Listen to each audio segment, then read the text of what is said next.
Hand me her leash.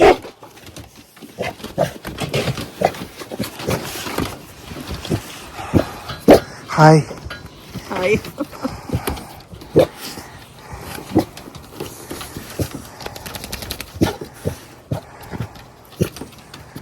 See, you know who that is. See how I didn't let her back into you? You see how I prevented her from backing into you? Yeah. That was so that she didn't like restart the whole thing again, you know?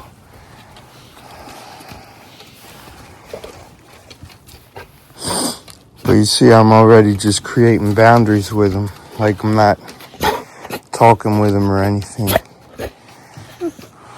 Even though I want to give him a big hug.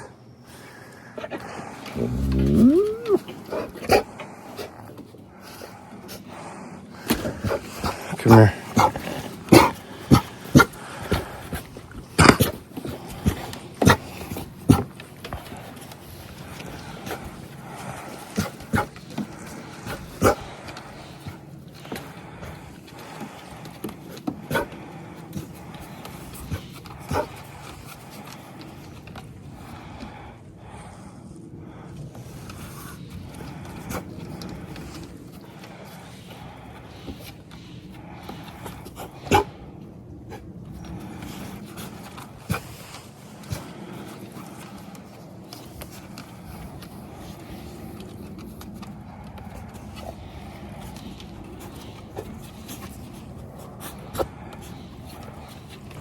See how I'm just letting them smell me?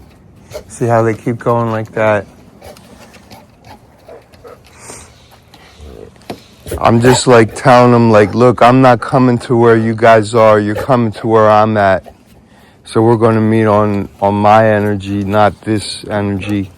And all they need is just a couple little corrections, just some redirections, and just to feel. They know who you were as soon as you walked up. Yeah. They just had to keep barking.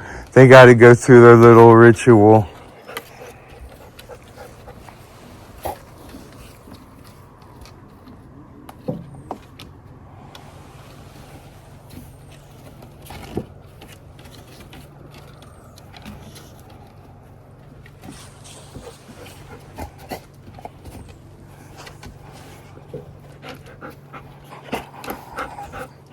It's so hard not to want to just give them such a big hug.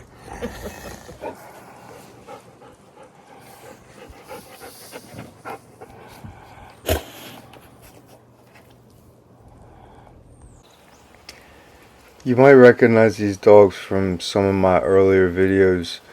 They've been a client for a while, and I don't really, train them anymore, but a lot of the relationships that I establish with my clients are long term, and we stay in touch, after they're done getting the dogs trained.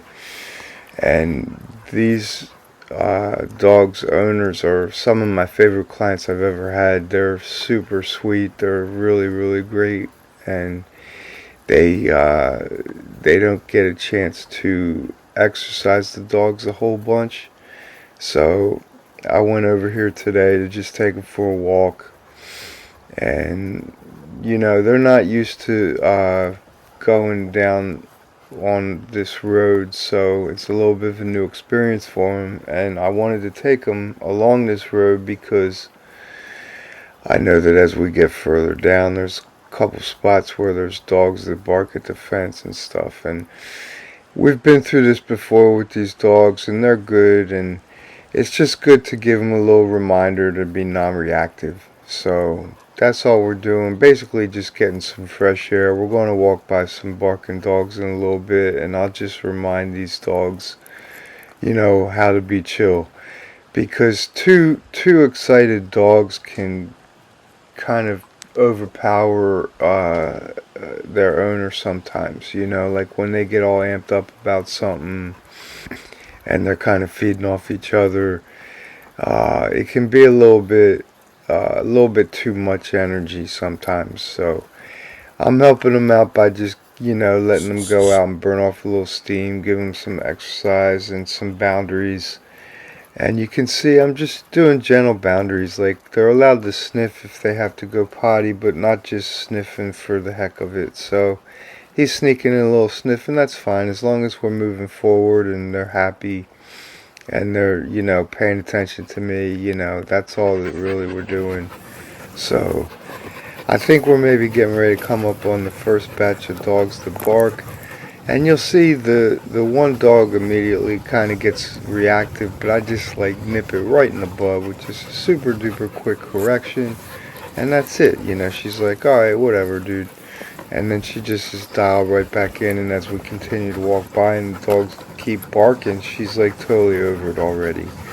And that's kind of where these dogs are at. It's just like, they, and you saw in the beginning when I came up to meet them and they were going through the little barking thing, you know, it's like, yeah, you know, they still have it in them, but they're at the point of their training where they just need a little tiny gentle nudge over to remind them, you know, how to be. So you can see these dogs are barking. I don't know how good you can hear it. And you see she just went like that, and I was like, that's all. No. And then as you can see, we're walking, and she don't care. It's not like she was like going after the dog because she wanted to get it. And that's kind of the sub point of this video is, you know, the owners of these dogs will still say, oh yeah, you know, they have some dog aggression issues, but I'm just like, it's not dog aggression, it's just, you know, pen up, you know, whatever, this, that, the other thing, and there's a protective element to it because the owners are older, but it's definitely not aggression. 9 times out of 10 when someone brings me on to deal with a quote-unquote aggressive dog, it's usually just an insecure dog, and once we get to that all sorted through, the dog's like totally not aggressive at all. So as we're walking and some more, we're going to come up on another dog who was louder, and you'll see the female who's leading the way here a little bit, she'll react again. You see she can hear it barking, and I can't really see it, it's over between those two cars. And as we walk more, she gives one little lunge, because I believe that the best way to help a dog without being irresponsible about it is to allow them to process the challenges without running from it. So we actually cross the street towards the dog, which is kind of the opposite of what most people would do. It's like, oh, well, let's cross the street away from the barking dog. But I'm like, well, I want these dogs to learn and feel comfortable, so let's cross the street towards the barking dog. And as we do that, Good potty. she stopped to potty, and I said, good potty. And you'll see she gets a little tiny bit reactive, but I don't react back to it. I just like give her a real brief correction, real focused, and that's that, you know. And by maintaining that vibe with them, both dogs, you know, then they understand, like, okay, it's not a big deal if you know, they don't have to be perfect. So you'll watch here as we're coming right up to this clearing, which is the dog's like gate. So it'll be right up at this gate, and that's when it seems like it's right enough. They see she went for it right there, and I was just like, nope, we're not doing it. I didn't use any sound on her really. I'm just like, nope, back in line. One more little correction right there, and one more right there, and that's it. And we're walking. And then we stop just because I want to make sure their state of mind isn't in like a fight or flight, flee, like, oh, let's get out of here before the dog scares us. The dog's right there barking up a storm. I'm going to zoom in on it right here. And you can see it's just a silly, bored dog. I mean, I wouldn't want to go up and try and pet that dog. But as far as being a threat to us, I mean, it's got quite a bit of bushes that it would need to climb through to get to us. So it will give us ample time to protect ourselves if that dog was indeed trying to get to us. So I'm totally relaxed, and I'm trying to show the dogs, like, look, just be super chill. The dog is following us down the fence and barking at us, and that's why I'm not in a hurry. I'm like really creating the vibe with these two dogs, like, hey, look, we ain't gotta be worried about that dog on the other side of the fence, right? Like, that dog is doing its thing and we're doing our thing. And just because that dog is in a certain state of mind, we don't have to match that dog's state of mind, and we don't have to get reactive towards that dog. Like I said, if the dog was in a position where it could actually get to us with aggressive intentions, I would be the first one to address it. I wouldn't expect my dogs to fend for themselves in a situation like that.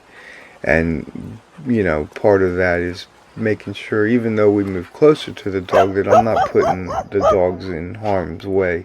So you can see here you're dealing with excitement. Never mistake a wagging tail as happiness. I'm not saying this dog is aggressive, but just because a dog is wagging its tail doesn't mean it's friendly. Wagging a tail for a dog is an expression of excitement. And depending on how a dog is wired, they can be really excited about wanting to come bite your face off. So just because a dog is wagging its tail, do not interpret that as like, oh, it's friendly. See, look, its tail's wagging. That's be a huge mistake. So you can see how we're just getting ready to pass by that dog now, and I just gave these dogs a little moment to rest in the energy of like totally feeling non-threatened, being like, okay, cool. Like that was, obviously intrusive.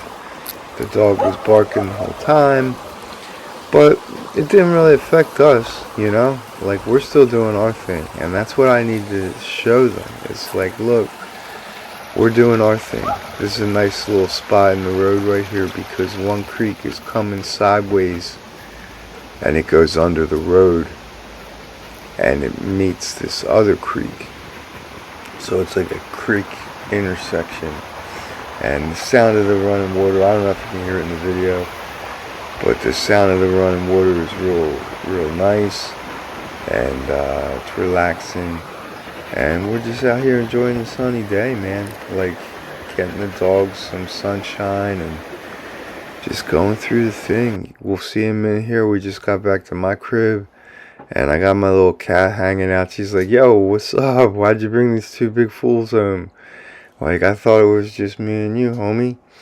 And I'm like, yeah, well, they're just hanging out. And you can see I got that leash, like, draped over the doorknob, but it ain't like it's, like, chaining them to the door. They could very easily get off of that if they wanted to. And that's kind of like the point. It's like I'm controlling them and containing them with my energy. It's like we come in the house and I'm like, cat, don't be starting no trouble. And I'm like, dogs, that over there ain't a cat toy. That's my cat, So just creating the vibe, man. And I'm not being like telling these dogs to stay, whatever. I'm just like, they can feel the vibe, man. And I'm just giving them a chance to rest and relax. So how you finish a walk is just as important as how you start it and everything that happens in the middle of the walk.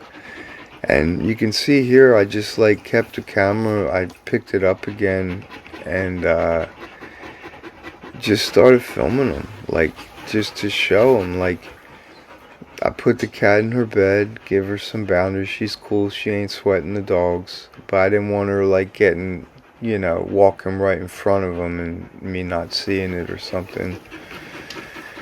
And I got them here, and you can see the leash came off the doorknob, and I didn't try and put it back on because that's not what was keeping them there, Like, when I bring these two dogs, this is the first time they've ever been in this space. It's just a little cabin down the road that I'm renting for a real quick minute here.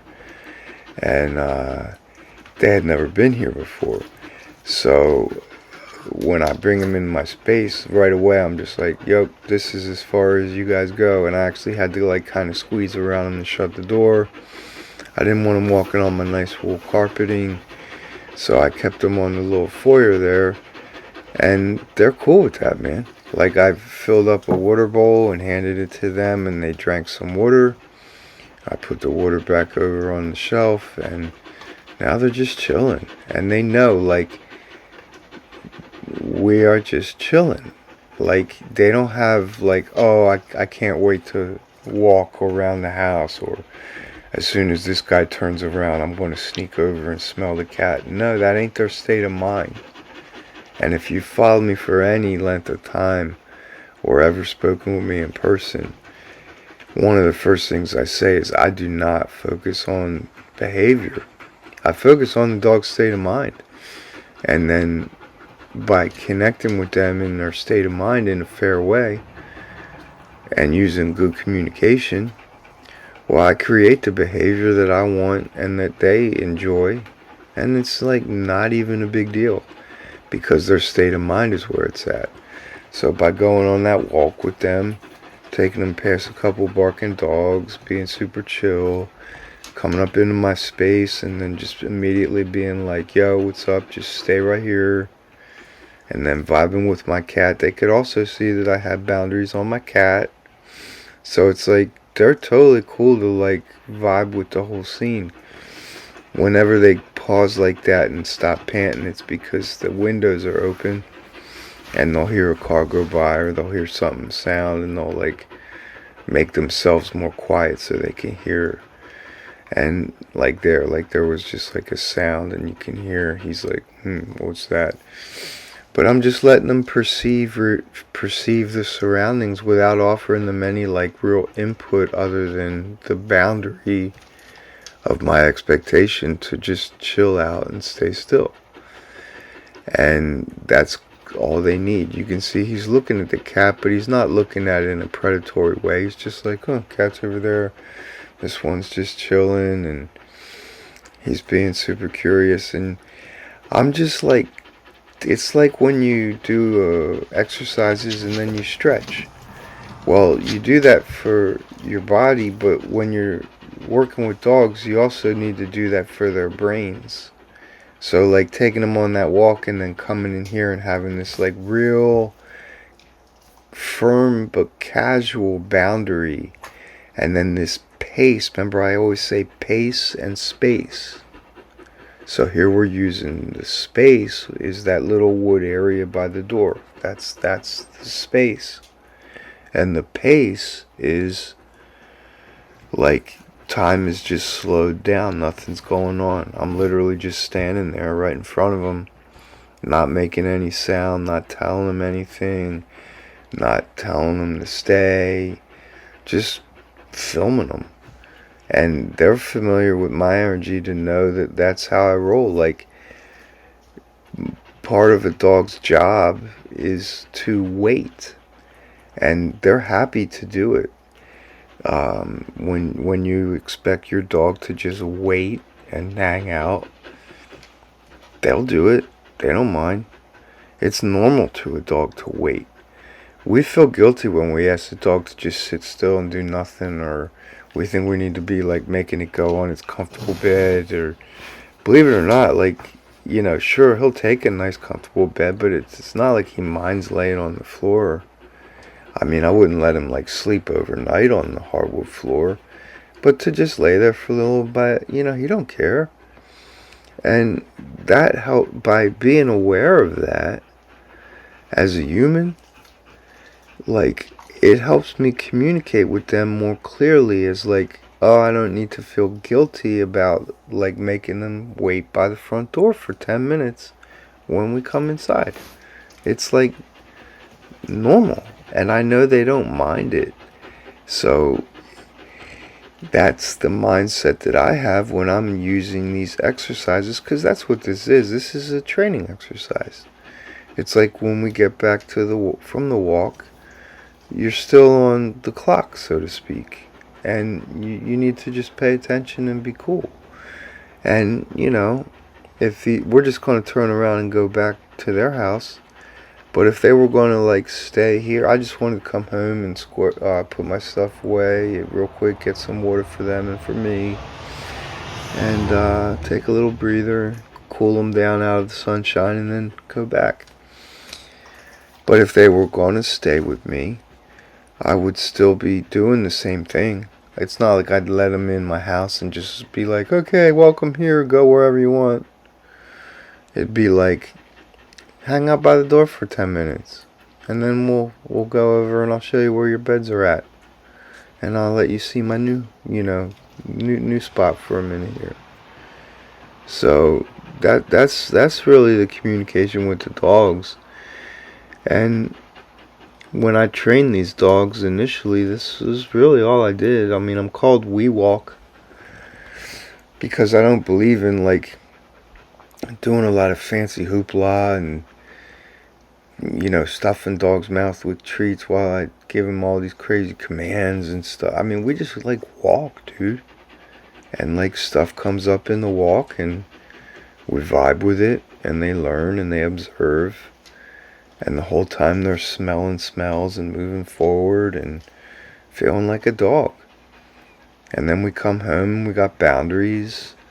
And like I said, if they were staying here, I'd probably be wanting to give them some food in a minute, but I do it in a ritual way. Like get the food out, make them be chill, make them hang out. Just do it. And that's what the dogs thrive on. And when you're trying to rehab a dog from being insecure or anxious, let's say you adopted a dog and it's like anxious, just do this kind of stuff with it over and over again and the dog will get the vibe. I mean, you got to be pretty chill. You can't be all over the place and expect your dog to magically turn cool. And that's what makes dogs so awesome, because they inspire us to grow. Like, dude, I've become like a much more aware person since I began this path of helping dogs. And I don't mean to say like, oh, I'm so aware. And see, now they get the reward. This is the reward. This is the treats. It's like, love you guys. And I'm not giving them a lot of sound or fuss because I don't want to excite them. I want them to know I'm like super duper pleased with them and really happy and proud of them, but I don't want to get them excited. So I'm just like, yeah, here's some pets, it's all good, you guys are awesome, I love you so much. But I don't need to like say it. And you can see I finish with a boundary. I just wiggle my finger back and forth to make it clear, like, and I snap my finger and point for him to sit down because I don't want to create the excitement. I want him to be happy, not excited. Hope you enjoyed the video. These are some of my favorite dogs of all time. And it was nice to see him on this beautiful sunny day. Thanks for sharing it with us. Take care.